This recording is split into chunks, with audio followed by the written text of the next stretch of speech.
Revelation 14. Then I looked, and behold, on Mount Zion stood the Lamb, and with him 144,000 who had his name and his Father's name written on their foreheads. And I heard a voice from heaven like the roar of many waters, and like the sound of loud thunder. The voice I heard was like the sound of harpists playing on their harps, and they were singing a new song before the throne and before the 4 living creatures and before the elders. No one could learn that song except the 144,000 who had been redeemed from the earth. It is these who have not defiled themselves with women, for they are virgins. It is these who follow the Lamb wherever he goes. These have been redeemed from mankind as firstfruits for God and the Lamb, and in their mouth no lie was found, for they are blameless. Then I saw another angel flying directly overhead, with an eternal gospel to proclaim to those who dwell on earth, to every nation and tribe and language and people. And he said with a loud voice, "Fear God, and give him glory, because the hour of his judgment has come, and worship him who made heaven and earth, the sea, and the springs of water."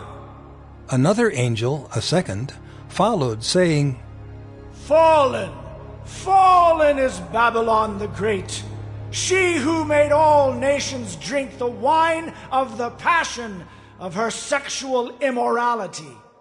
And another angel, a third, followed them, saying with a loud voice, "If anyone worships the beast and its image, and receives a mark on his forehead or on his hand, he also will drink the wine of God's wrath, poured full strength into the cup of his anger, and he will be tormented with fire and sulfur in the presence of the holy angels and in the presence of the Lamb. And the smoke of their torment goes up forever and ever, and they have no rest day or night, these worshippers of the beast and its image, and whoever receives the mark of its name."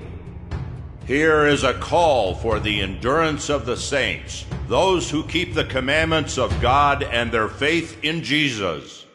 And I heard a voice from heaven saying, "Write this: Blessed are the dead who die in the Lord from now on."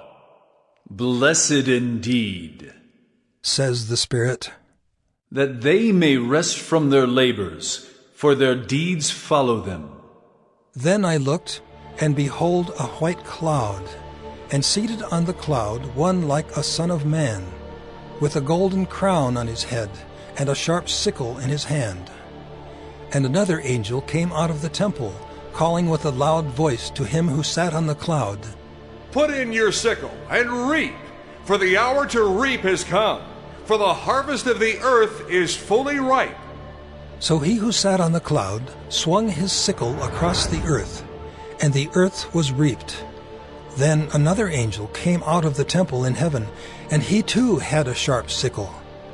And another angel came out from the altar, the angel who has authority over the fire, and he called with a loud voice to the one who had the sharp sickle, "Put in your sickle, and gather the clusters from the vine of the earth, for its grapes are ripe." So the angel swung his sickle across the earth, and gathered the grape harvest of the earth, and threw it into the great winepress of the wrath of God.